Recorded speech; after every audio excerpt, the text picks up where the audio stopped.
listeners.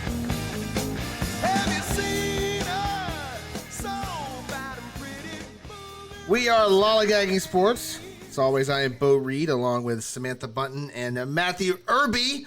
Samantha, guess what? We have the winter meetings are finally here. We're like days away. I know. I'm really excited. I hope it's very active winter meetings, which I suspect that it will be, but I have made this mistake before. So I'm trying to get excited, but to kind of keep it under control because I don't want to build it up too much and then let myself down when nothing happens. But I'm looking for a couple big trades. Yes. Yeah. Well, okay. So that was my question. I want to open up with both of you. Samantha, we'll start with you here, and then we'll check in on Irby and see how he's doing with his new head wrap. What do you expect? Is it going to be trades? Is it going to be big free agent signing? What's going to be the story of this winter meetings? I'm not sure. I think there's going to be that many big free agent signings. I just think that's probably not how that's going to work. I think we will see some smaller free agent signings. I also think we're going to see some trades. So we have some rumors swirling about that. I mean, you have guys like Soto who are like almost certain to be moved, and what better time than the winter meeting? So that's kind of what I'm expecting we'll get here. I mean, who knows? Every time we think we know what we're going to see, and then it ends up being something completely different. But if I were to hazard a guess, I think we're going to see a couple of big trades, a lot of smaller trades, and some minor free agent signings. So none of the big fish, or maybe one big fish? Yeah, maybe one. I'm guessing if there is one, I don't know that it will have all that much to do with the winter meetings, or it may be the consequence of a trade. I'm wondering about that too. Is like, do some of the big fish go? Because once somebody gets whatever they need or gets rid of whatever they need to get rid of in trade, does then the next domino fall? It's possible. You know, like if you're wanting to sign Cody Bellinger, aren't you holding out to see if you can sign Juan Soto first, if you could get Soto in a trade? Or if you lose out on getting Soto in a trade, do you then go after Bellinger? Something like that. I don't know. That makes sense to me. Irby, what are you thinking here with the winter meetings? Is it going to be trades? Is it going to be GM shopping for players? What's it going to be? Oh man, can we have both? Please, I mean, I know the GM meetings had to get cut short because everybody got sick. So hopefully I guess that's step one is nobody gets sick. Here, no little viral bugs going around. I mean, every year we go into this and I do anticipate a couple signings happening. I don't think the Ohtani will happen. That doesn't seem like the kind of, especially if he's apparently already knows where he's going. Whatever. You will see a couple fish, but rarely do we see the big ones here. The trades, yeah. I mean, this is, if anything, what I hate about it is that, yes, it's always fun when we have this and we can kind of get rumors going and we can get a few days worth of trades and signings. But realistically, a lot of the times what happens is that this is what starts that foundation and gets that conversation going, and GMs can go back knowing, okay, we are in the market. We are in the market for this player. We can't get this done. It's going to cost us here. Let's reevaluate as a team. Let's reevaluate as a unit and find out if that's what we want to do. And so do the trades get done? Yes or no? It just depends. Hopefully we do get some. I would, Samantha, I think we see some of those mid-level trades that will get done of things that it's fun. Those are the trades that don't blow the headline away, but of course you will probably see that happening. But they are the ones that once we get close to September, they're the trades that come back and you go, oh, I forgot they got that guy like that. Like, it's so, yeah, don't underestimate these little deals because we could spend an entire show talking about how these little mid-level trades that you don't pay attention to, how they work out really well. I'm looking at you, Cardinals, when you took cash off the Rangers for Adolis Garcia. Thanks, by the way. Appreciate you. That was a fantastic small trade.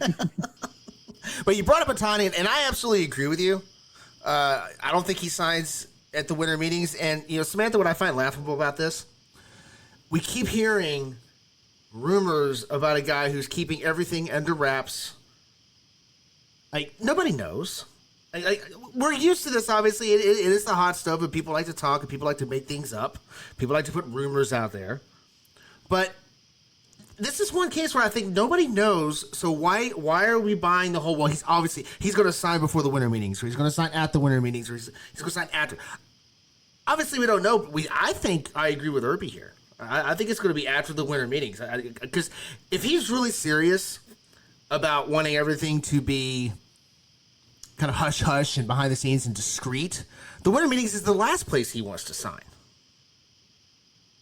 Oh, that's my exact thought too. I mean, to me, it's like it could be before the winter meetings, it could be during the winter meetings, it could be after the winter meetings, but I can tell you where it won't be is at the winter meetings. Right. Because if they're trying to keep everything under wraps, I can't think of a worse place to have a conversation with somebody or to even show up at all.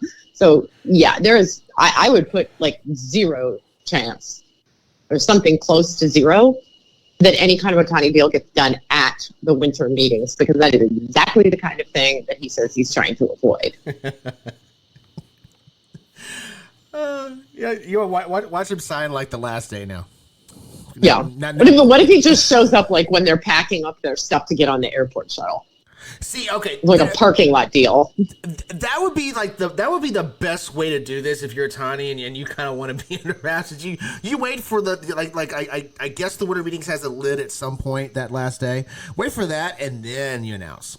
After the players are already out of the hotel, they're on the way to the airport. They got to get home. Oh, Ohtani's signing. It's the best time. Yeah, no, if you really want to be stealthy, you just show up at that same airport and you call whoever your guy is, right? And you're like, listen, meet me at the Chili's. Like, we're going to meet at the airport Chili's. We're going to sit down.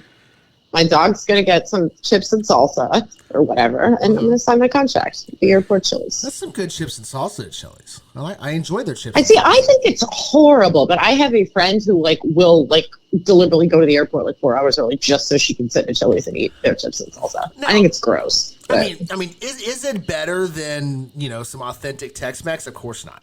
It's Chili's, but. It's not even better than most chain restaurants. Although I have to say, chain restaurant salsa is not good. It's not. It's really not. It's really not. Okay. All right. Well, I tell you, we're going to have some fun here before we get into football. We're going to have some fun. Obviously, we're into the winter meetings. Anyone that listens to this show every year, we get excited for this because it's kind of like our oasis in the middle of a off-season desert. It's we're bored. We want to talk some baseball, but there's nothing to talk about until the winter meetings. Well, it's finally approaching us. Now, I want to be very clear here. The players we're about to talk about, as of the time that we are recording the show this week, have not signed anywhere. So if some of them sign before you have a chance to listen to Lollygag, first, what are you waiting for? But second, that's why, because we obviously record this Wednesday nights. But we're going to go through a list of players. Now, we're going to take away the biggest stipulation there is. We're going to say if money is no object. So that's right. All of a sudden, in this scenario, the Oakland Athletics can afford Shohei Ohtani because money is no object. We are going to find what we think is the best landing spot just from a pure baseball standpoint. Everybody got that? Everybody got the rules? Okay, good. I think we have one other stipulation for this too, and it's that you can't just take everyone who's good or that you want and put them on your favorite team. True. So they have to be a fit for some other reason, or I don't know. Maybe you get one. You get one going to your team, but we can't just all give Ohtani to our own team. Otherwise, we have one homer pick. Yeah, you can have one homer pick. Yeah. Okay. Yeah, if it makes sense, you can make a homer pick, but you can't just be like everybody wants Ohtani and also everyone else who's valued in the market. Because otherwise, I'm going to take Ohtani and Bellinger and probably the Pudgies because I love them. If I had thought about this ahead of time, I would have insisted that Rougned Odor be added to this list just so I could have some fun with Irby. Oh well. Why would you do that? Because it's fun. Because it's fun. That's why. Other reason. First, we're about to go on the air. You just throw out octopus and swords, and then you start the show. Now you're throwing Rougned Odor at me. What did I do to you today? No, he said he doesn't want us to talk about the octopus with the knife again. Yeah, he's made that clear. So just factor that into your calculations. I'm probably going to bring that up at some point. It seemed like you didn't want us to talk about it again, which means we're definitely going to talk about it again. I didn't say that specifically. It was implied.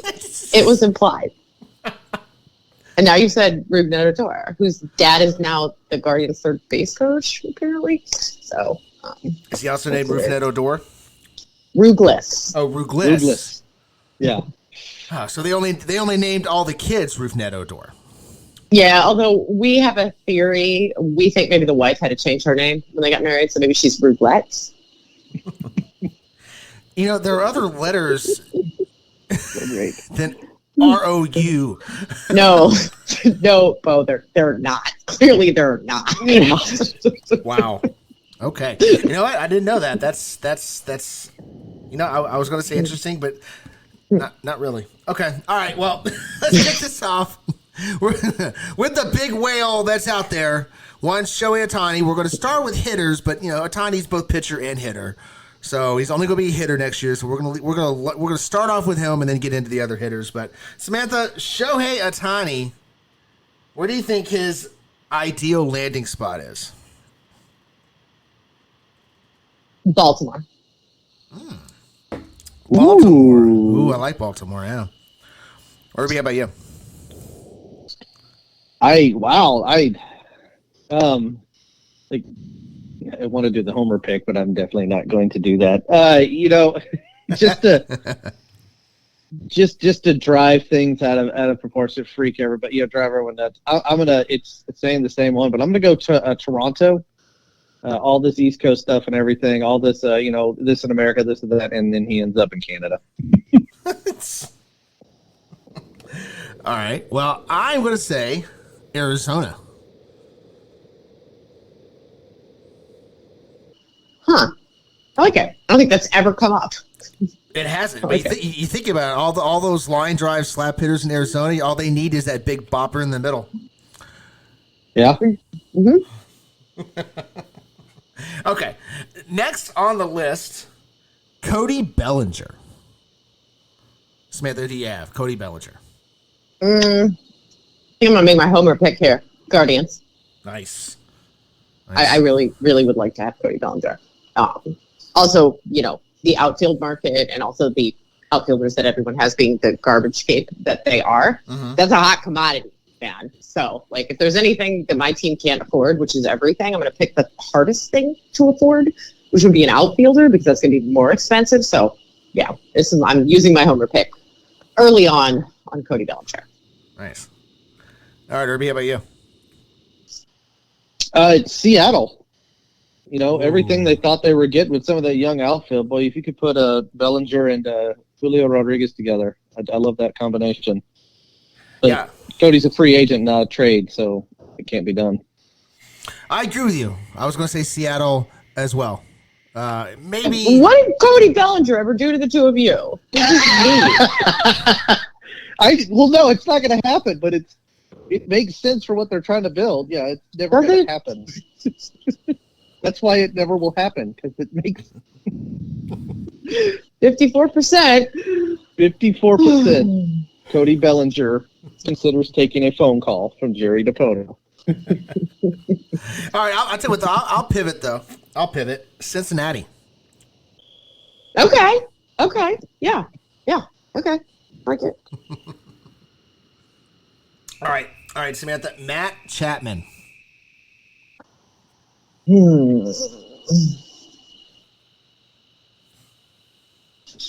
See, I want to say back to Toronto. Mm-hmm.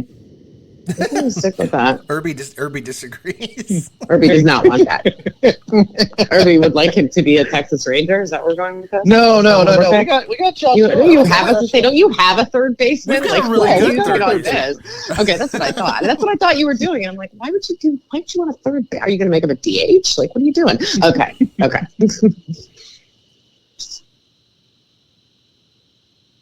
I'm gonna say Atlanta Braves getting back with the Olsen, the Chapman Olsen thing. That could have been an amazing combination. It's just they came up together in Oakland. Yeah. All right. Well, I think this one is a little bit more obvious thanks to DiPoto and his trading ways. But since I pivoted to the Reds in the last one, I can send it to Seattle, who needs a third baseman now that they dealt theirs away. There you go. In that theory right there, you could make him an angel because they need a third baseman, even though they've got one they've overpaid. They need an everything. I don't hate Matt Chapman enough to do that.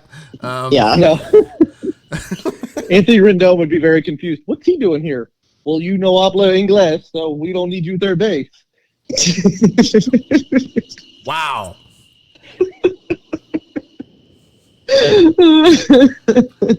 Samantha, I can actually see Irby's facial expression saying that while he said it. I can too. It's perfect. It's in my head, and I love it. The new Especially headband. with the headband. Yeah. I'm going to see it with the headband. Since we're doing podcasts and not videocast for everyone's beautiful, you don't get to see it. I've got the Jonah Heim, Mitch Garver headband. The state of Texas with the catcher's mask on. Came in today, so excited.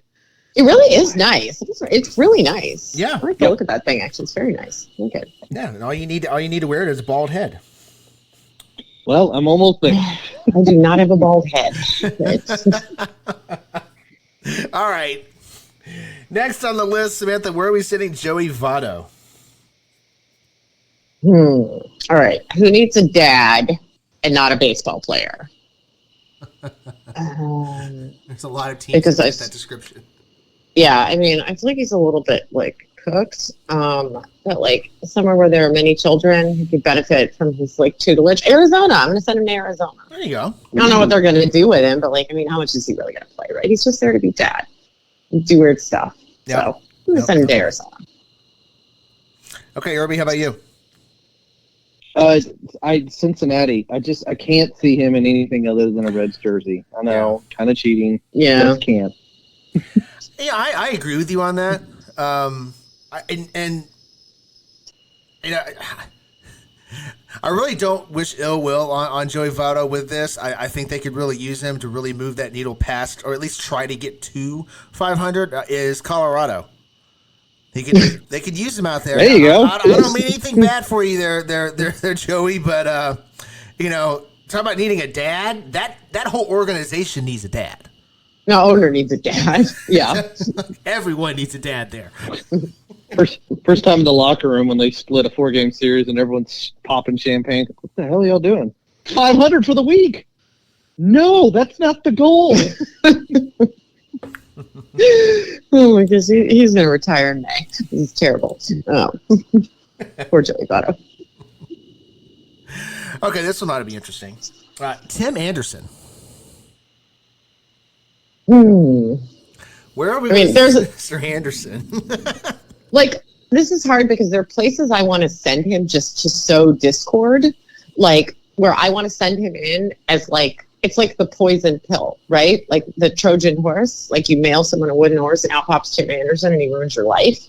So I'm trying to decide, am I just dumping him somewhere where like a person like that makes sense? Because if that's the case, it's the Padres. Mm-hmm. Or do I want to weaponize this and send him somewhere where he will like destroy everything around him, which is tempting. Which means I'm obviously sending it to Houston. I was about to say, yeah. I mean, if you're going to go for it, go for the gold. Well, where else am I going to send them that I really care about sowing discord? Like Minnesota, like they've sown their own discord by, so like they don't need that. They don't need that. They did it themselves. They did it themselves. Okay, so, well, they sure did. Which one's it going to be then? Padres or Astros? Well, I'm a Chaos Goblin, so my desire to like destroy the Astros from within is like way stronger than my desire to like see what sort of goofiness will ensue with the Padres, because that's going to happen anyway. And plus, I would be a hero if I sent Tim Anderson to Houston and he ruins the Astros. Yeah, I would be a hero. That's true. I would like that. I'd like to be known as the person who took on the Astros. Me and Tim. And do it together. Oh boy. Okay, Irby, where are you sitting, Tim Anderson? Well, first of all, I'm really excited that I remembered because I had mine picked out on Sunday, and I'm so gonna forget. And thank you guys for helping me remember. But Tim Anderson is going to reverse post himself, and he's going to head over to the Oryx Buffaloes, and he's going to demand that they pay Major League Baseball some money to post, and he's going to go over and play in Japan. He's the first ever American to Japanese MLB to the Nippon League reverse posting. Okay. All right. Well, Samantha, I am also going to send Tim Anderson to Houston, but not necessarily to be a Chaos Goblin or sabotage. I don't think I've seen a player fit a team's concept more like Tim Anderson does with the Astros. He's perfect for that organization and that team. Well, also, like, obviously, like, he was, like, statistically the worst hitter in the league last year, so he probably needs to cheat. It would be justifiable cheating. Yeah. That guy needs all the help he can get. Of course, it's Tim Anderson, and he would cheat, and his average would drop, but, Yeah, well, and also, he's the guy who'll get him caught again, too. That's the other thing. Yeah, that's a good point. He will get caught. That's a good He point. would openly talk about it.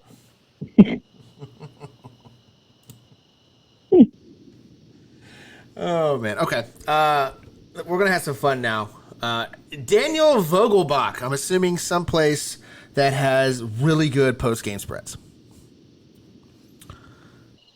Oh, okay. Well, I'm going to kind of spoiler my pick for the next guy because I need them to go as a pair. So this is the bonded pair. Remember we talked about the bonded pair with the Commanders and football, and we were upset because they didn't get traded together. Well, we're going to rectify this bonded pair problem. So I'm going to put him together with the next fellow on this list. Should I go ahead and say it? You guys can do yours one at a time. I'll go ahead and put mine together. So he and Rowdy Tellez, darling bowling balls. I would like them to be a package deal. I don't know if they're a bonded pair, but I want them to become one. So I'm going to put them together, and I just want them to go somewhere that is like happy and safe, where you can just be a bowling ball and just, have a nice time there. I don't have any roster. We already have our own bowling ball. Like Josh Naylor's kind of a bowling ball. So otherwise I would take them to the Guardians, but I also already used my homer pick. But I think that the bowling balls would be very happy in... I just need a place that's kind of low stakes. I'm going to send them to Colorado. They can mash there. And they're really not very good, right? They only have to go 500. So I'm going to send them to Colorado. Okay. I think they'll be happy there. Interesting. Better send an oxygen machine with it when they hit a triple. Well, that too. Okay, Irby, I tell you what. Triple. That's adorable. Triple. Didn't Vogelbach had one this year? I know, and it was quite a thing. Every time this comes up, we say the same thing. At least Irby and I do. I've seen Benji Molina get a hit for the cycle. I can see these guys hitting for a triple. It's that simple. Yeah. Anything can happen, especially in Colorado. Colorado, that would be. Yeah. I mean, could you imagine if one of them put some serious spin on the ball and it went straight up and it kept going because it's Colorado, so it was this towering pop up that just stays in the air long enough for them to get to second base, and then it's just a matter of getting to third before they can get thrown out. I don't see why not. I think they'll like it there. It'll be nice for them. I mean, physics might have something to say about that, but. Well, physics might have had something to say about Daniel Vogelbach hitting triple, and he got one now, didn't he? That's fair. I'll give you that. Irby, I think I like what Samantha did there. These two really do belong together. So I think we should both do that as well. We should both find a spot for both of them. Oh, I can do it. All right, go ahead. And it's all about the free food, like you said, the free food that's there for you. I mean, pound for pound, some of the strongest guys out there. And where do we hear that stuff all the time? When we see MMA or boxing matches in Vegas.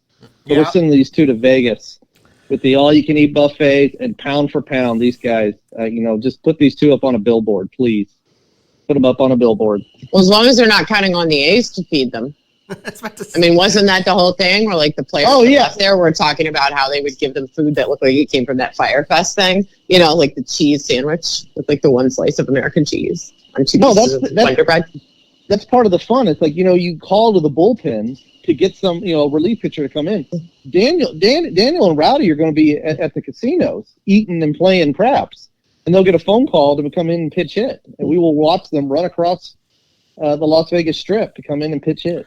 I don't think he'll have to do that because I'm fully expecting this new stadium to have a casino in it.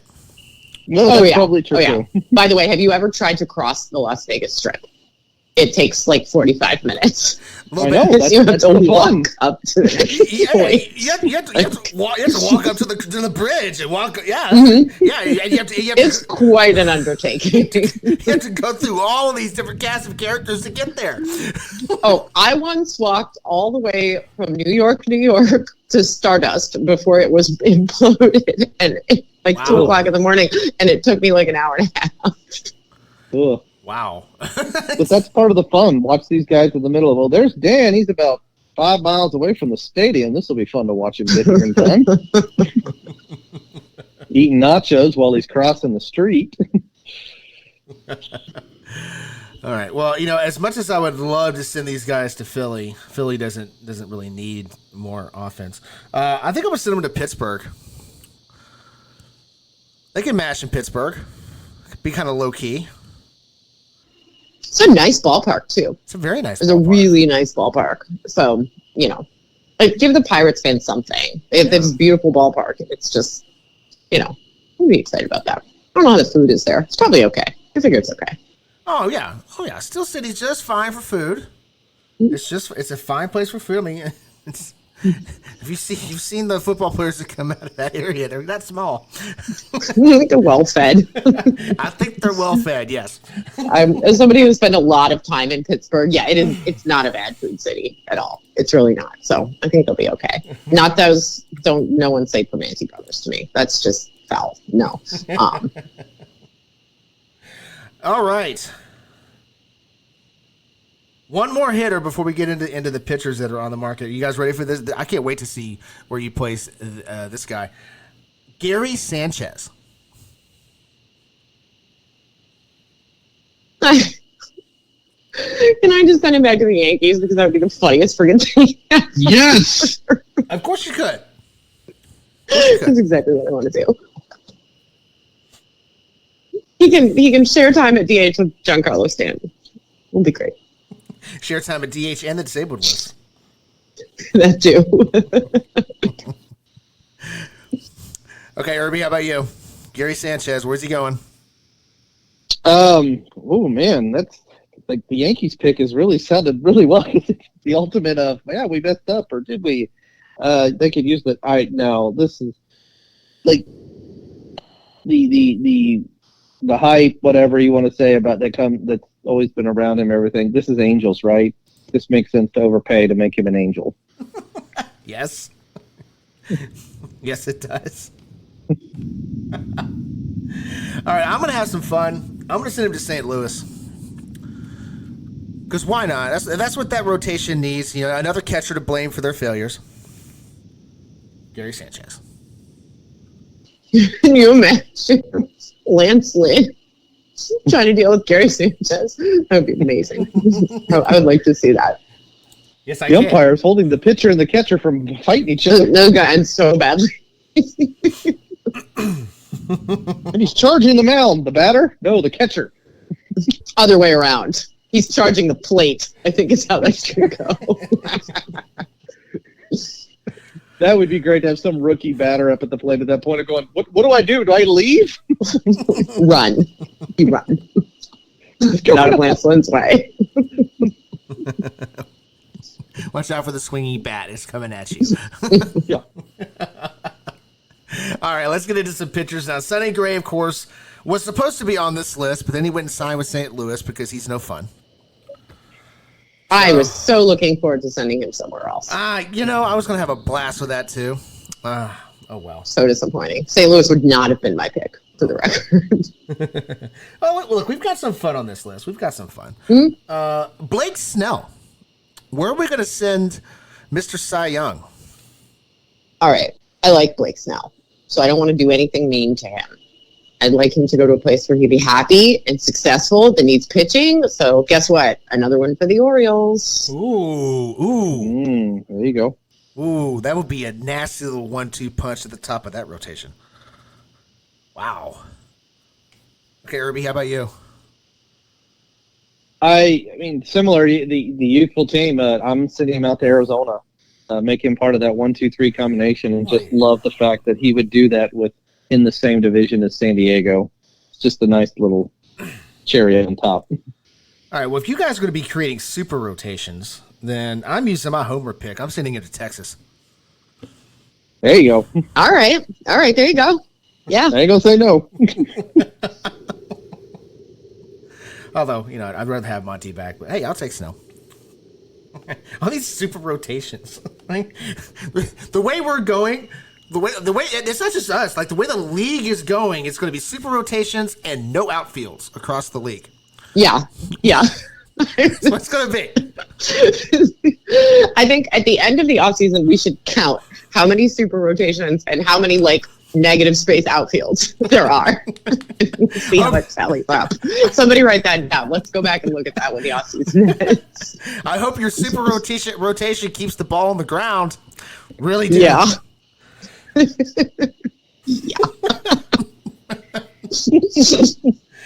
Oh, boy. All right. Next on the list, Samantha, is Marcus Stroman. Ooh. I want him to go back to the Cubs. I think he was happy there. I think he was a critical component of that team. Sure. They're on the upswing. He said he was amenable to it. I like him there. I like that for him. He said he was open to it. So, yeah, let's send him back to the Cubs. Okay. Irby, how about you? Padres, what could go wrong? Oh, God. A lot of things. Quite a few things.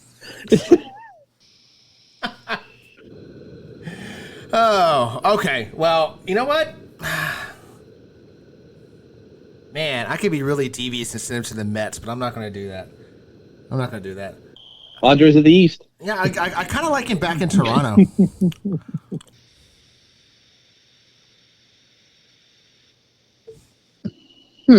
Interesting. They needed innings eaters in that rotation. Could use a pitcher. Yeah. So yeah, I like him. They never should let him go, but that's neither here nor there.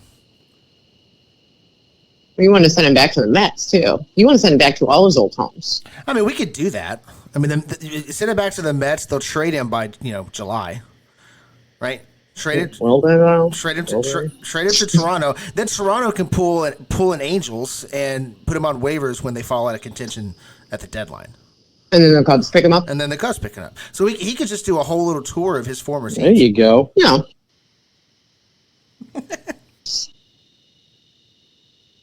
Why not? All right. This one ought to be fun for you, Samantha. Lucas Giolito. You know him better than me and Irby do. So, where is he going to go? I don't know. I'm torn because I want to think there's still hope for this guy because, I don't know. He was briefly a Guardian and he almost sort of single-handedly put us out of the postseason with the worst start I've ever seen by a Guardians pitcher. But also I felt bad because he felt really bad about it afterwards. And then I felt bad because I was very angry and I felt bad for being angry at him because he was sad. And, when they cry in the press conferences, I usually feel really bad for them.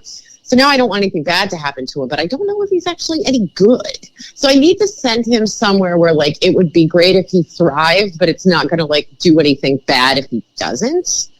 So I'm thinking we're looking for somebody who's mid rebuild, but not quite there yet. Well. Another Mariner. Although, I feel like that's not going to go well. They have enough pitching anyways. It's the offense they need. Yeah. Maybe some outfielders. I don't know. Well, what about the Marlins? Okay. I can see that. There we go. I can see that. He could be a Marlin. Yeah, let's try the Marlins. Okay. All right. Irby, where are you sending Mr. Giolito? And this is kind of the parameters you set, Samantha, where you want somewhere where, the expectations are not too high. They shouldn't be too high because sometimes they're unmanageably high for no particular reason. So I'm going to send him out to LA and make him an Angel. Him and Ron Washington. You know what? It's not the worst marriage in the world. Can you send a person back to where they were just put on waivers? There's no way that guy would agree to sign there. There's absolutely no way. Yeah, but I want to hear the conversation. I am taking issue with this pick. I want to hear the pitch from Manasian to Giolito. I want to hear the pitch. Sorry we stuck you on waivers last year after ripping you away from an actual contender. Isn't this what Artie did last year with selling the team? So now we're going to do the same thing with Luke. No, it's Ron Washington. It's spending time with Ron. Oh, no. Giolito, you can play first base. It's not hard. It's exceptionally hard. Can you DH on the days you don't pitch? No. You sure? Can you be a home run hitter for us? All right. Well, as much fun as that would be, I'm sending him to Queens. It's the perfect time for him to join the Mets because no one's expecting anything from the Mets in 2024. Nothing, nada, zilch, no. No one's expecting anything. He could step in, and if he regains his form, get traded probably to a non-contender just like last year, but, you know, he can reestablish his value as a member of the Mets. Yeah, I think he's going to get a multi-year deal, but I still think you're right, though, because, like, I could see the Mets overpaying for somebody like that, or at least being willing to risk the overpay. Yeah. I could see it. Okay. One more starter, and then we have a reliever, and then we're going to get into some football. But this was fun because he is technically still a free agent. Not going to show up in any rumor mill. He's not going to be talked about next week at the winter meetings, right? You're not going to see him sign even probably a one-year deal anytime soon. But he's still technically a free agent. One Madison Bumgarner. Yes. You guys, he never retired. He never officially retired. It is possible. The dream is still alive. This is my favorite thing ever. I just need him to be somewhere where I can root for him, but where I also don't need him to do well. So the homer pick is out. I already used it anyway. I'm not sending him there. I'm not sending him to Boston. I'm not sending him to Baltimore. I'm not sending him to Texas. So I need somebody who I have positive feelings about and who I enjoy watching frequently, but who I have absolutely no stakes in how they actually do. So I think I'm going to send him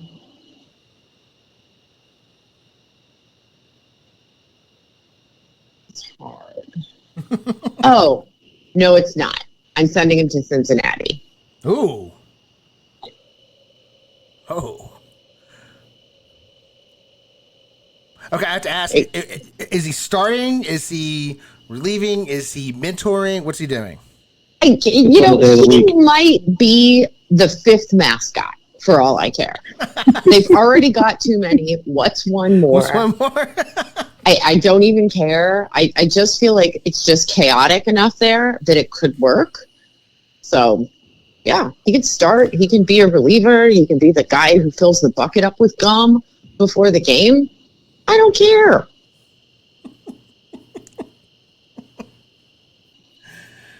Oh, God. Okay, Irby, how about you? Where would Mad Bum go if he signed a contract? Well, I want to be terrible and say the Yankees need pitching, but I'm not. I prefer this route, Samantha, what you're saying. I believe he can do we haven't had it in quite a few decades, but the next pitching coach / reliever for the Colorado Rockies. Nothing bad can happen here. Put him out there. Keep him out west. He can just continue this tour of NL West teams. And make him a Rocky because it can't get any worse. Oh, okay. There is one team out there. There's one roster out there that really needs his volatility, and it's not because of what's happening on the field. It's happening with everything spinning around this organization off the field. I'm sending him to Oakland. It's perfect. He can go. Well, you send him to Vegas. Well, can't actually go to Oakland. Madison Bumgarner, the press box possum, feral cats. What could go wrong? I love it. It's right. I mean, they're still going to be technically in Oakland at least through next year, and you're not signing him to. You're not signing him to more than a 1-year deal. That's what I want to see. I love it. Okay. Last but not least, we have one relief pitcher who is a dear friend of Lollygagging Sports because he's just our favorite reliever there is. Joe Kelly. Samantha, where are you sending Joe Kelly?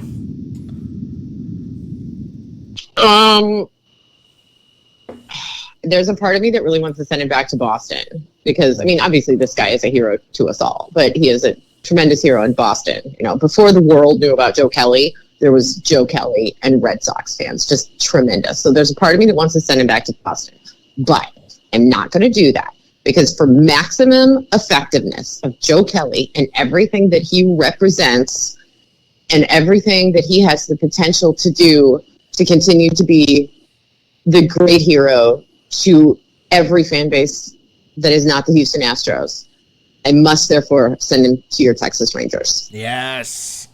Well, that's what that rivalry needs. Just add Joe Kelly to the mix, Irby. Why not? Boy, that would be insane. I love it. And as you would have paid attention, I have not used my homer pick. I knew it. Yes. My homer pick. Yes. Joe Kelly. First time up in that batter's box. He's going to point at Adolis. First time against you, he's pointing at Adolis and then point at the batter going, it's in your ear. You ready? It's in your ear. Here it comes. Frowny face. What are you going to do? I'm about to throw it at your head. Irby, long distance high five. You know? Yeah. Oh, you know, I think we're already guaranteed a couple of fights in that first series between these two teams next year. Joe Kelly makes it a certainty it'll be game one. Joe Kelly would even work with Adolis ahead of time. That Adolis would get a running start towards the batter's box as Kelly's going into his windup. Why is Adolis? Oh. I've never seen a right fielder charge a butt. Oh, never mind. That's not what he's doing. All right. Well, and also the Rangers can use a bullpen addition too. They could. You know, provided he's healthy, they could. I am also going to keep him in the AL West. But I'm sending him to Seattle. Why do you guys keep sending people we like to the land of the 54%? Why? Because you guys keep doing that? Well, I'll tell you why I did this here, because I've already used my homer pick, so I couldn't send him to Texas. The Mariners are the only other team in the West that could potentially, be in a rivalry with Houston, because the other two teams are terrible. Okay, fair enough. That's why. Okay. That's why I'm sending him there. That's fair. Besides, I mean, Mariners fans don't get any love from their front office this time of year. Let's just throw them a bone. True. You know? And I don't have any beef with Mariners fans at all. I have a beef with their general manager. So there you go. I'll give you guys something to be happy about while your general manager ruins your lives again. It's fine. I like it. All right. Moving on to the NFL. This is a fun one. This is a fun little topic for us, Samantha, because, I mean, obviously we are Belichick fans here, and we enjoy talking about Belichick every chance we get. And he actually gave us a reason to talk about him. So, Sunday, he benches his starter. Got that in air quotes. They benched his starter. And now, as we start the practice week, and we're ramping up for this next weekends of games, now he's not listing a starter, also in air quotes. Is this not the most Bill Belichick quarterback controversy there is? I mean, it's not forced upon him by the media, but he's basically done it to himself. He pulled his starter. Now he's not naming a starter. This is Belichick. This is how Belichick does quarterback controversies. Well, I feel like this time, though, he created the quarterback controversy because, he has benched this person 4 times this season. Mm-hmm. How do you do this? How do you bench someone 4 separate times and then keep giving them their job back? And I believe he's actually indicated that Zappe is going to start this weekend. So, okay. I mean, is this the tank? Is that what we're doing here? I mean, I believe this is against the Chargers, right? Mm-hmm. So I figure the Patriots will probably win because it seems like one of those Chargers gonna Charger kind of games. But we did talk, I think, at one point about trading Belichick to the Chargers. So there's that. He could just go home with them. But I don't know. I think this is all part of the tank, right? What is the best way to sow chaos within your own team? Just keep switching the quarterback until nobody knows which end is up, right? So if they're going tankathon here and trying to accrue higher picks, which they will then, by the way, trade away for more picks later because that's what Bill does. But it's kind of funny, right? I feel bad for Mac Jones because I like Mac Jones, and I think he's a lot better quarterback than what he looks like right now, like a lot better. It's just a bad system for him. He's lost his confidence. I'm sure it doesn't help that he's been benched 4 times. But, like, Belichick doesn't care about feelings, right? Belichick doesn't care about anyone's feelings. I don't think Belichick even cares about his own feelings. He doesn't believe in this. He doesn't believe in feelings. So, if benching Mac Jones 4 separate times and switching him off to Zippy, like, yes, I know what his real name is, but I call him Zippy. Then, if this is how you work your way up to the number 1 pick, then yeah. You know what I want to see next out of this whole situation? Because I agree with you. Like you've benched him 4 times. You keep starting him. This is just not tenable. But I'd like to see him go like full-fledged Tom Landry when we had Roger Staubach and I'm blanking on the other guy's name. But they literally alternated plays. Staubach was in. That wasn't the Danny White. No, that wasn't Danny White. It was I can't believe I'm blanking on this guy. Danny White and Roger Staubach definitely did not play at the same time. No. Oh, I can't think of his name now. The guy got into a fight with Roger Staubach in training camp and got kicked off the team. So I can't think of his name now. But he did. They alternated each play. Why don't we do that? But Mac, you all talk about Tom Landry like he is God or something. Yeah, that was not the best move. If I'm being nice. Did you see what Belichick said about the kicker too? When they're like, when they were asking if he was gonna, if they were going to start him again, and Belichick's like, he's on the roster. Okay. Oh God. Irby, what do you want to add here?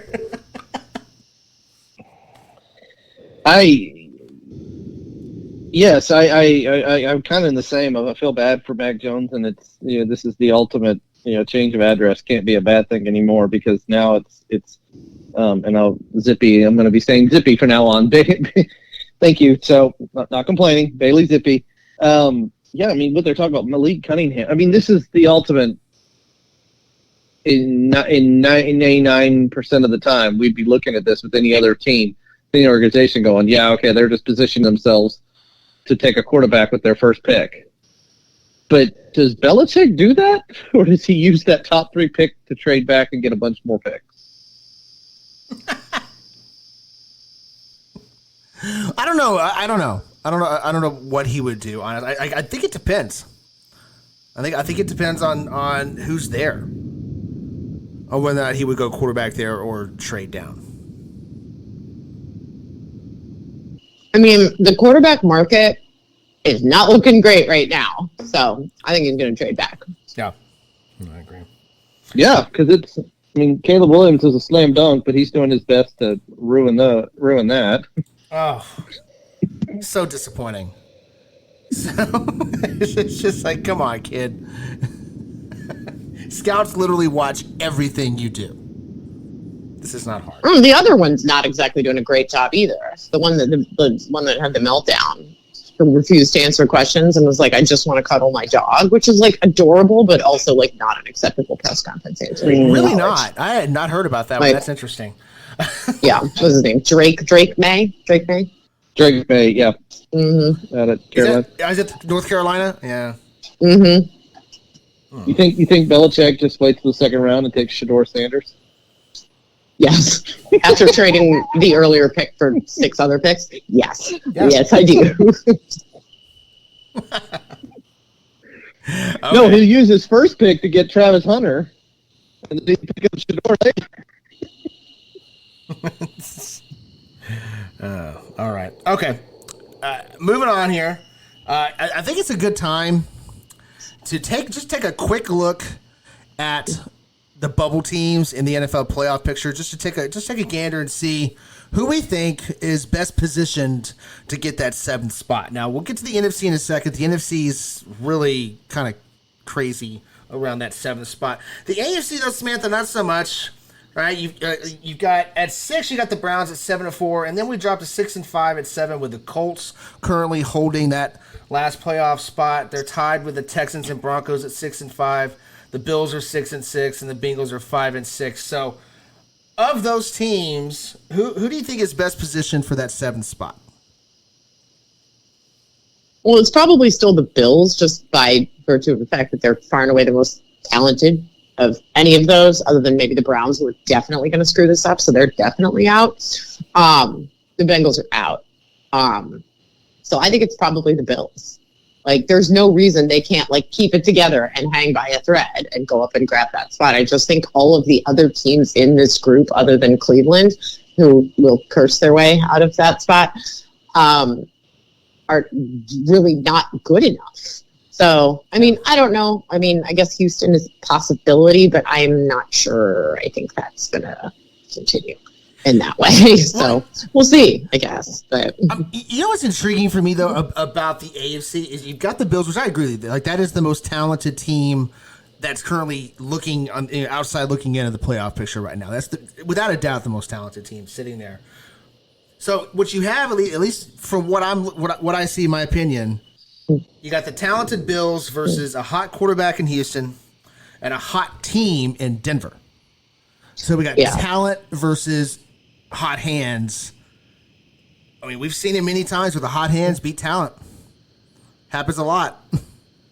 oh, for sure. Yeah. To me, Denver is like, I don't know, Sean Payton for coach of the year, Sean Payton for being like, no, I'm not going to tank.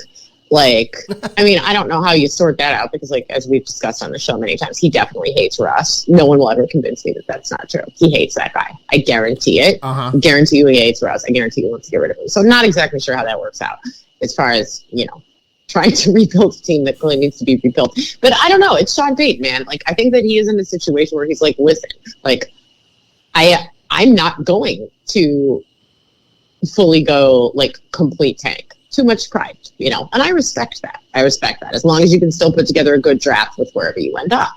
That being said, I think, like, this is like a incredible coaching job and, oh, look out for the Broncos in the future kind of year, not the Broncos are sneaking into the postseason kind of year. I don't think so. Yeah. If you were asking me just about hot hand, I would go Houston. Yeah, I would agree with that. Irby, how about you? What are you thinking with AFC bubble teams? I'm a lot different. So one, the similar stuff. Yes, that Cincinnati's done. Not happening. Tiebreakers alone just look horrid as well. Not happening. Like they basically have to win out. Cincinnati's not having. Guys, I love them. Buffalo's not making the playoffs this year. Ooh. This 6-6 team here in a couple weeks is going to be 6-8. I don't see them getting wins against Kansas City and Dallas coming up. And then you are sitting in a world where you have now got to run the table in stuff that includes, luckily, the Patriots in there, but it ends with Miami in there. I don't like this. Too many wasted opportunities. The Bills are out. The Bills are not going to make the postseason, and so because of that, I'm looking at this and going, does this Sunday's matchup between the Texans and the Broncos give the winner the upper hand for the last playoff spot? Oh, yeah. I don't want to. I'm not hating on Indianapolis. The Colts can still be there, but I think it comes down to this Texans Broncos game, and mark it in your head what happens here, and watch that as a big difference maker on who gets that final spot. Texans Broncos. I mean, you think about it; they're tied at 6-5, so the winner of that game has the quintessential 2-game lead with the tiebreaker. So yeah, it's a big deal. Yeah, but now that I've declared this, it'll definitely be a tie. Oh, man. Can we get a tie just for the shenanigans that would follow that? Well, we do need that as well. Let's throw some ties in there. It never hurts. Samantha, anything else on the AFC before we move over to the NFC? Well, who was yours? Oh, you know what? You're right. I should do that. You're going to take the Jets, aren't you? Listen, if I have to pick through this junk heap, so do you. Yes, no, that's fair. Garbage fire. That's fair. That's fair. It pains me to say this, but I'm going to go with a hot-handed quarterback in Houston. Yeah. That's a good bet. For me, it's a lot more plausible for a quarterback to stay hot than an entire team to stay hot down the stretch. Agree. Yeah, so I think it's going to be Houston. Which what I find interesting is none of us think it's the current 7-seed Colts. Gardner Minshew. I love Gardner Minshew, but like everything else about the Colts says never going to happen. So, all right, let's flip it over to the NFC, which is the train wreck it always is. Dallas at 8-3 is at 5, and then we drop down to the 6-5 Seahawks, the 6-6 Vikings. That's 6-7 in the playoff picture, and then we get the under 500 teams. The Packers, the Rams, the Saints, all 5-6, and the Bucks at 4-7. Talk about picking through crap, Samantha. Who's going to make up? Basically, I think we're locked in here with the Eagles. The 49ers are going to be 1-2. The Lions would be 3. The winner of the South, which looks like it's the Falcons, maybe would be 4. It's really 6-7 that we're talking about here.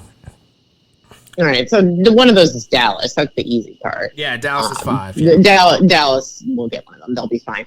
After that, I mean, what a trash pile. Like, I just get Seattle, I guess. Like, I guess we just leave them where they are. I mean, like, I know everybody got excited about Minnesota for like a minute, but like, you know, the wheels have come off on the like Josh Dobbs thing, and like that team has a lot of problems outside of that. I mean, and then the rest of those, like, I'm just not even willing to discuss. So, yeah, I guess it's probably Seattle. Mm-hmm. Okay. Well, Seattle's number 6. Who's number 7? Oh God, I have to take another one. Yeah. Oh man, I don't want to. No, I quit. I don't want to. Can I put an AFC team over there? You're gonna put the Bills over there. You can have the Texans. I don't want to. Fine, Minnesota. I don't know. I don't care. They all suck. All of you suck. Like they are terrible. We're all awful. Yep. Like, I mean, like, if New Orleans was willing to make the commitment to Jameis Winston, we could have a talk, but they're not. So I'm not doing that. And the rest of them, I refuse to even talk about. I will not do it. Unless Washington changes back to football team. Well, if Washington changes back to football team, then we're going to have a whole bunch of different discussions in which all of my rooting interests also change. So, also, I would really need them to put Taylor Heineke back there, but we could work on that. That could be an off-season project. I would be willing to wait on that part of it. I know he is under contract to the Falcons at the moment, so I would be willing to wait. But if they go back to football team, then they go to the top of my rooting interest list in the NFC. Well, I mean, you never know. I mean, the Bears, buoyed by their wild 12-10 victory over Minnesota going into their bye week, they may come out of that a whole different team. I mean, I would rather see the Bears than any of the other choices you gave me. At least it would be funny. Oh boy! Oh God! This is just looking at it. It's just gross. Okay, Irby, how about you? Makes sense in the NFC playoff picture here. Who's coming in after Dallas at 5? Well, Seattle. Yeah, it's going to be Seattle there in the 6th spot. Just be what they have left. I mean, and less of what they have. And yes, I realize that they've got Dallas and San Francisco and Philadelphia in their next 3, so it should be bad. But even with that said, they could lose those 3, fall to 6 and 8, and probably still find their way back into the postseason because of what's back there. I mean, you've got, golly, how many years does this seem like we have to do this where the first wild card who ends up being the 5 seed has an amazing record. They got to go play a pathetic in what will probably be below 500 division winner. In this case, it's Atlanta, which granted New Orleans and Tampa are all right there. So it could be any of that. Okay, but at least that seems fair, right? Dallas putting out the Falcons feels fair to me. I know it's like screwed up seeding, but like that, this feels fair. But can we change that? If you have a sub 500 record in your division winner, you don't get to host that game anymore. I think I don't even know if I think you should be allowed to go if you have a sub 500 record. Like, I'm sorry, you're just done. Like, if you can make it to 500, okay, then you can go and you will be seated behind any wild cards that put up a better record. But if you can't put together 50% of your schedule as wins, I'm sorry, you're not allowed in the playoffs. You're out. You're gone. No. Give the spot to someone else. No. We're not even saying 54%, just 50. Like we even lowered that standard. Jeez, I know. We went from Mariners to Rockies here, you guys. We are giving you the Rockies. We're not even going to make you Mariners. We're only asking that you Rockies it. So I'm sorry. If you can't be as good as the Colorado Rockies, who were aiming for 500, you do not get to go to the playoffs. I mean, this could work. Why not take all of your obviously your division winners are in, right? Like division winners are in. Well, And then essentially have the rest of the teams. You have to be over at 500 or better to be quote Bow eligible. Yeah, which is why we're not taking all the division winners. Right. Well, also true. That's fair. In general, you have to be bowl eligible, just like in college. You have to have a certain record to make it to the postseason. I'm on board with this. Yeah, 500. You got to win 9. We're not asking for a lot here. Can we have to be better than average to go to the postseason. This is not the NBA everybody gets in, and that includes during the middle of the season because now they're having an in-season tournament. My God, whatever. Don't get me started on that. Don't even say that to me. I'm already upset. I'm already upset, Irby. Don't. Yeah. The only one I want of this NFC stuff, the only one I want is I want Minnesota traveling out to San Francisco. Because of all that talk of, we beat the Niners. Yeah. Let's see if you can beat them when they're healthy. I feel like we should eliminate the Vikings for losing to the Bears at home 12-10 in Monday Night Football. Well, the Vikings may eliminate themselves. They haven't even played Detroit yet. Yeah. Yeah, but then Detroit went. That could be a secondary criteria, though. If you lose to the Bears in prime time, you're out. Could that be another caveat that we place on this? Not only did you lose to the Bears, but the Bears didn't score a touchdown and still beat you. Yep. There's so many bad things about that game. I would rather the Bears win. How about this? If you lose to the Bears in prime time, the Bears get your spot. There you go. Now you're talking. I like that. That's good. Yeah. That's good. When combing over all this, I love that there's so many games between these teams that sit in this 7 to 12 range. Who actually has a favorable remaining schedule is Tampa. They haven't even played Carolina yet. So when looking at this 4-7 Tampa Bay teams, these guys are going to make the postseason. I just know it. Just know it. Well. Ugh. Maybe Arizona's not out of it. 2-10. Maybe not. Honestly. I mean, you think about it, you only need the Packers, Rams, Saints to lose 4, the Bucks to lose 3, the Giants and the Bears and the Commanders to lose 2, and then they've all got 10 losses. And I say that, I say that in full, at that point, so would the Panthers. The Panthers would also have 10 losses. So nope, too far. Can't do it. As completely crazy as that sounds, you can also see it. That's how bad the NFC is. You got the Eagles, you got the 49ers, you got the Cowboys, you got the Lions, and then you got nothing but crap. At this point, if the Carolina Panthers start winning games, the people that are helping them win will get fired. Yeah, that's also true. All right, so you said the Seahawks. Who was your other bubble team? Who was your 7th seed? Irby.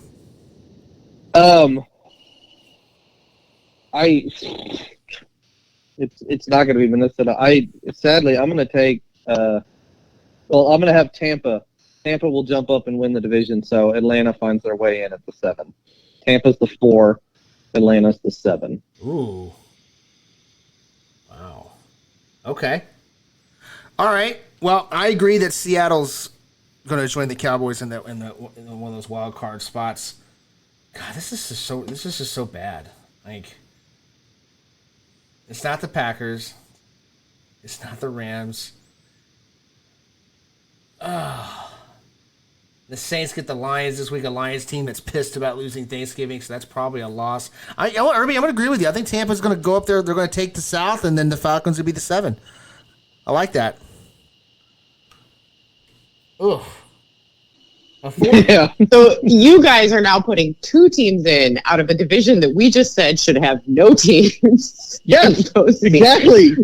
This is horrible. No teams, but they Horrible. A 4-7 Bucks team is going to win their division. Put a 5-6 Falcons team at 7. You know what?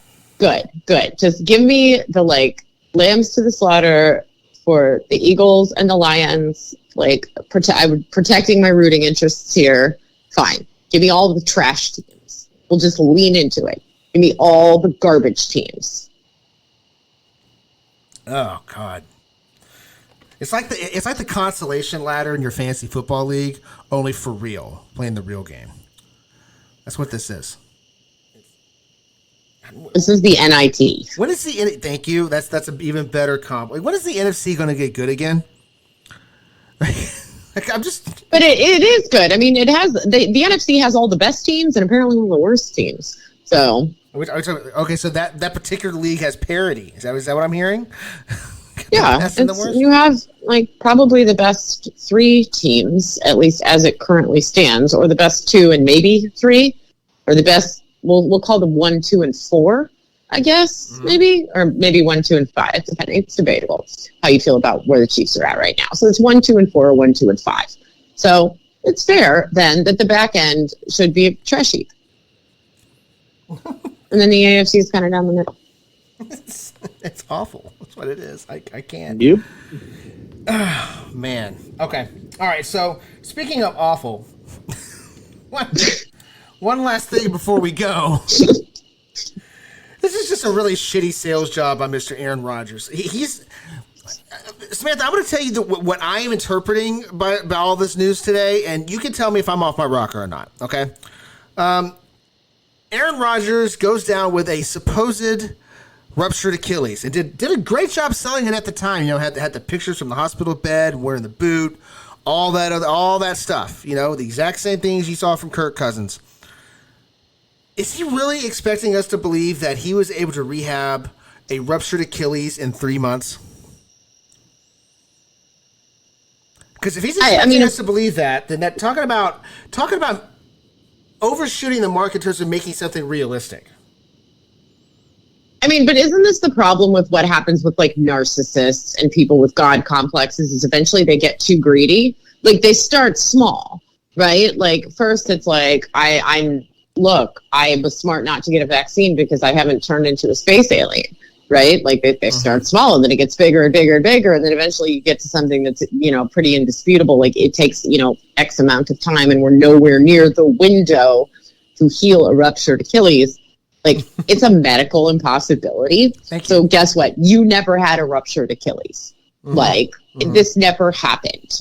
Whatever injury it was that you sustained to that particular part of your body, it was not a ruptured Achilles because that is not how that works. Either that or you're not really coming back when you say you are. This is a medical impossibility. Aaron Rodgers, as much as he would like you to believe that he is some sort of, ethereal being, greater than thou, he is still saddled with a very human leg that has a very human Achilles in it.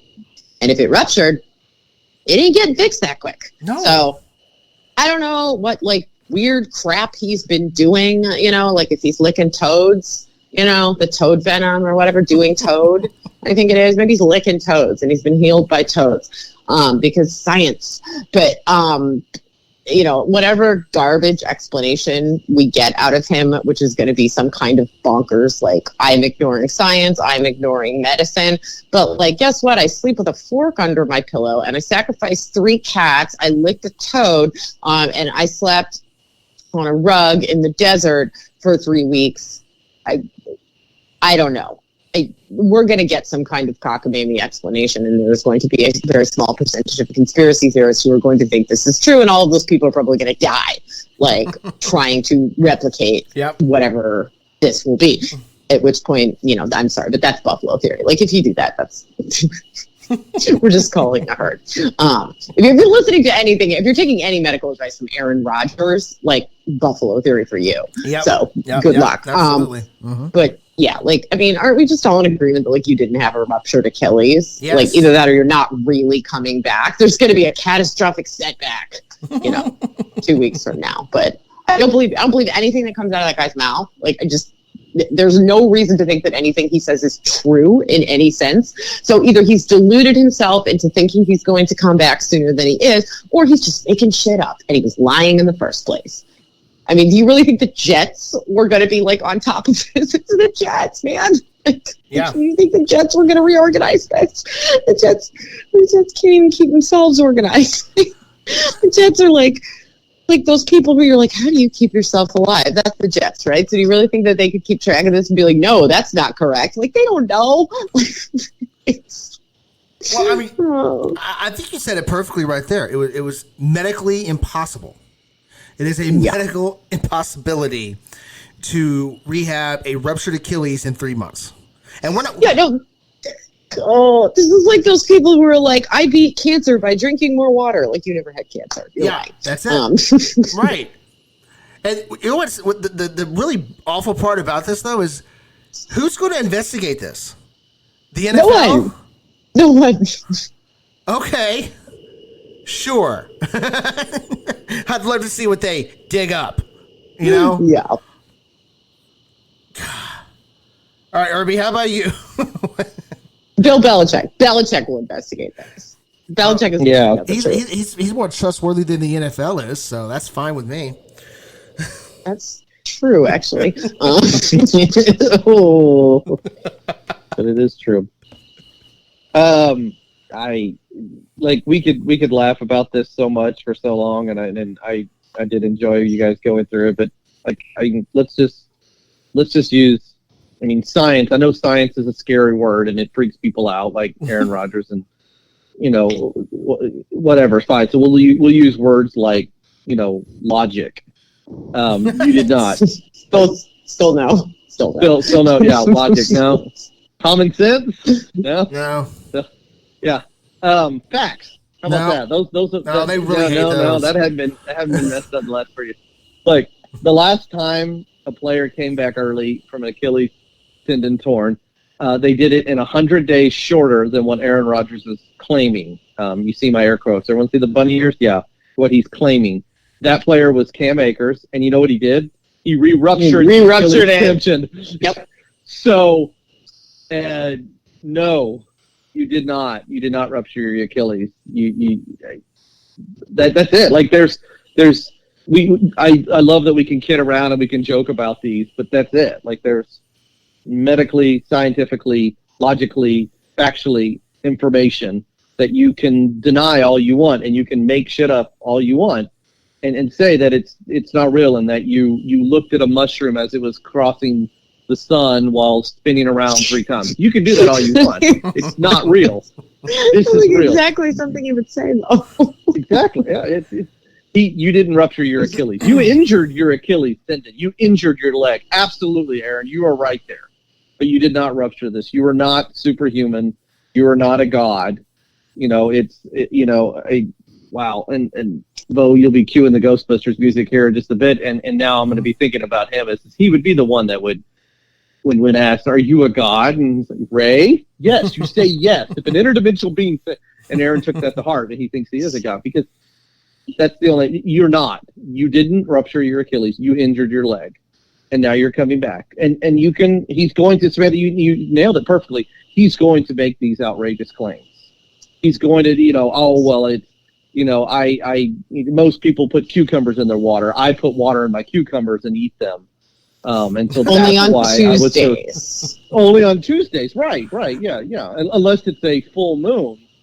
If it's a full moon, then you do the process backwards and you drink cucumber water, but only on a full moon. And we were just coming out of a full moon, so hopefully everybody got their cucumber water in real quick. Damn it, I was drinking mushroom tea. Were you looking at the sun and spinning around while you were doing it? No, I forgot that part. I was just, it was enough for me to do the mushroom tea. That's just gross. Yeah, but the sad thing, and this is I work in the medical field. This is what's coming out, and what bothers me about individuals like him. He has enough of people following. He has enough people fooled that he is going to make something up here very soon. It's not real. He's making it up. He's lying about the injury. Like you said, the Jets. Why would the Jets investigate? They don't care. They got Aaron Rodgers. They sold how many jerseys without him playing one freaking game. Yeah. They're loving this. Okay, so why would they investigate? There's absolutely no reason for them to really check and see what kind of injury it is. Okay, and so he's going to make this stuff. He's going to act like this is, and you know what? I think, who cares? You're going to come back. Can we stop acting like we, and I'd say we collectively, not this room here. Can we stop acting like he's going to come back and throw for 3,000 yards and 40 touchdowns the rest of the season? It's not going to be pretty. Yeah, it's not. I got nothing on this one. It just infuriates me. Like, I just want to be like, you know what? I hope Zach Wilson sleeps with your mom.